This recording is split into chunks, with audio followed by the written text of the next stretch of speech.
Hello, welcome back. Sean here, Mountains Garage. On a glorious Friday morning, the sun is out, it's going to be near 50 degrees. My plan today was to get both these drop axles outside in the trailer. I want to wheel them outside and spray some clear coat on everything just to protect it. This one's done. All it was missing was lock nuts for the tie rod ends on the end of the split wishbone, and I bought a 6-pack of right and left hand, 1/6 of each. Put them on this axle, this one's done. This one is close. Now neither one of these were kits. People have been asking me what kit number I bought. It isn't. It's these two axles I had, the one that's on the bench behind it, if you can see it, and this one. Thankfully my brother gave me this axle over here, so I had some original Ford spindles that I had to do some work to. Long story short, I went to set the toe. I had it all put together. I went to set the toe on it last night, and the tie rod ends come too far out of the tube. They're right and left hand, and I had to keep extending it to get the toe correct. And now there's only maybe a 1/2 inch of tie rod stuck in the tube, so the tube is not correct. The tie rod tube and ends were a kit I bought online on eBay. This one came first. It was beautiful bare metal. The ends are nice. Everything about this kit was nice, and it comes with a panade bar that I need to install. It goes from the frame over here over to that wishbone. I need to put one on the Model A as well. So I bought a second tube kit. I bought this one for a 46-inch axle. This axle is technically 47, but it works. This one I bought for a 48-inch axle, and the tube isn't long enough. So go figure. And this one showed up, hanging out of the box. I'm surprised all the pieces were there. The tie rod end themselves, supposed to be 7-degree taper. When you put them through the steering arm, I mean, they're way down. The nut goes way up there. It feels like the steering arms are wrong. Now, they were wrong earlier in the week. I had to send the ones. I bought 2 sets. Supposed to be identical. This set was tapered 7-degree, so you can, on both sides, you can put the tie rod ends or the drag link either up or down to clear everything. I put them on this and went to put the tie rod through them, and they drop right through because these were 5/8 drilled straight hole for a rod end. So I'm not going to run that style on this, so I had to get a different set of arms, so this made these sit here for another week, but it actually worked out weather-wise. It's not cold or snowy or wet outside, so I'll probably put some clear coat on this one and put it outside and leave the nuts loose. And a mental note, this is why I hate not finishing things. I don't want to move it till when I go to get it, I don't have to remember a whole lot. I probably will remember. I can always watch my video, but I like to get as close to 100% finished as possible. It's just easier that way. Over the last few nights, I've managed to get some work done on my dot block.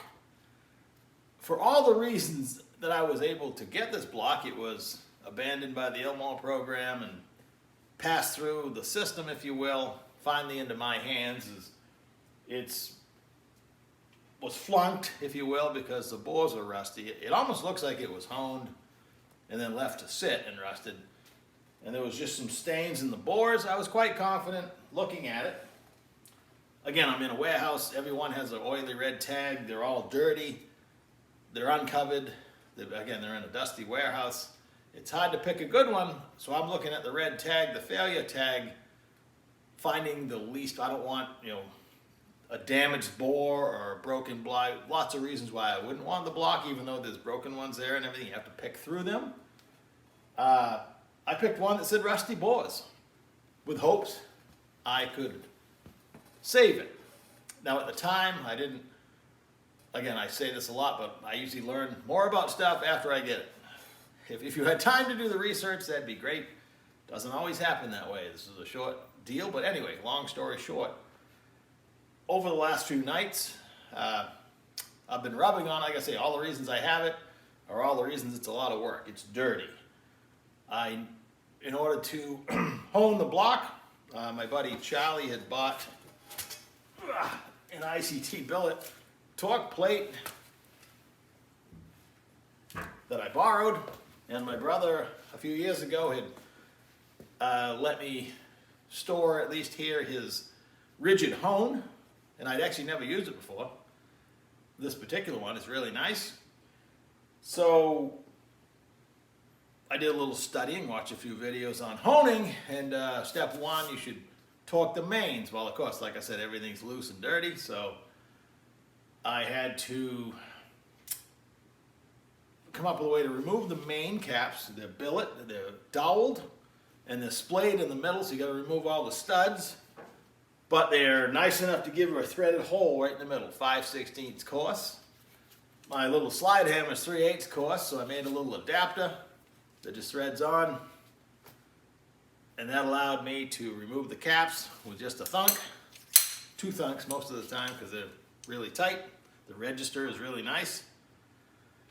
Clean everything. Again, everything was just dirty, starting to rust. Not rusted, but starting, you just want to get after it. So a lot of rubbing. I rubbed on the thing a whole afternoon, evening I should say, just to get the main caps back on and torqued. Then I had to assemble a hone. I'd never used it before, but long story short, I goofed around on the first hole. Now I had measured ahead of time with my dial bore gauge. It's not fancy. It's just one I bought probably off eBay, but it works just fine. When you get the handle on it, basically you want to rock it when it goes to the highest point when you watch the needle, and you can make it repeat. You're going past that area. You just get a feel for what, whatever your zero is. Now in this case, I started originally, I set this for 4/185, and I could tell you that these were a 4/185 bore plus 5/1000ths. So I was pretty loose to start with, and I didn't want to gain a lot more honing. And I'd measured all the holes, and number 2 and number 7 were already a 1/2 thou larger than the rest, which surprised me because with modern honing machines, the Rottlers and stuff, they're all digital, and the human element is taken out of it. I would assume that that's what Ilmor would use. I don't know at what point 2 cylinders are larger than the rest of them. I would expect them all to be the same. It might come in handy. I haven't measured all my piston skirts yet, but if I have a couple that are larger, I'll put them in the looser holes. But either way, I knew going into this that I'm working with a lot of clearance. I don't want too much clearance. I bought a forged piston. Again, $3.99. I couldn't pass up a nice set of mollies with the heavy-duty pins and the ring package. It's a $1,100, $1,200 set of pistons. They're on eBay, brand new. Correct bore, rod length, everything. So I bought them in hopes I could use them, and I haven't given up on them yet. However, the Molly piston has negative 2/1000ths built into it. So they tell you to bore it 4/185. The piston's already 2/1000ths smaller, and then they suggest, depending on what you're going to do with it, like boosted application is the loosest application. Fortunately, because I have extra clearance. I'm going to have, call it 7/1000ths skirt clearance, which, if you do the math, they have recommendations by bore size. 8.5 would be as loose as I could run it. I'm at 7.5, so I'm not as loose as possible, and loose is good. Like they say, what do they say? If it's too loose, nobody's gonna know. If it's too tight, everybody's gonna know. So anyway, I goofed around on the first hole to perfect my technique, and I probably spent an hour measuring and goofing around. I didn't want to make it any bigger, but I wanted it to clean up, and other than a couple stains, like maybe in the first 1/4 inch, it's fine. It probably took me 20 minutes to do the rest of them, including moving the plate over there and retorquing it. So it's, when you get the hang of it, you get a procedure, it goes really easy, and it's now usable. So today, with the weather nice, I'm hoping to pull all the studs out of it, take the main caps back off, finish polishing up any area that needs to be polished, and wash the block. Now I'm done honing it. Other than potentially having to add stroker clearance, I won't know till I mock it up. I'm going to give it my first official cleaning. I need to remove a little more paint. I don't think I'm gonna leave the red ultimately, but I use mineral spirits in a pressure washer gun I have rigged up. Put air to it, put the tube in the mineral spirits, and you can blow through every hole. My parts washer, I could use that, but it's gonna gum the paint all up and make a big mess, so I just as soon not do that. And I need to change the soap in my machine anyway, because it's starting to leave a film on things, so. Long story short, I'm just gonna take it outside after I finish rubbing on it some more. That's what I call it. While you're hand polishing and looking at the entire block, you get to be intimate with it, and you can see one for damage. I haven't found any damage or any reason why I can't use it yet, fortunately, and that's that. So I hope by the end of the day this will be clean, at least enough for mock-up. This is the Amco Rigid Hone. It's amazingly simple to use. Basically, you set it down on the bore. This is your knob for drag. Tighten it up so it's just starting to drag. Just go kind of slow. I was using my cordless Milwaukee M18 drill, and I could go as fast or as slow as I wanted to. My brother, when he buys something, typically buys extra pieces and all the tools required. Looking down the road, he probably bought this 40, 50 years ago, who knows.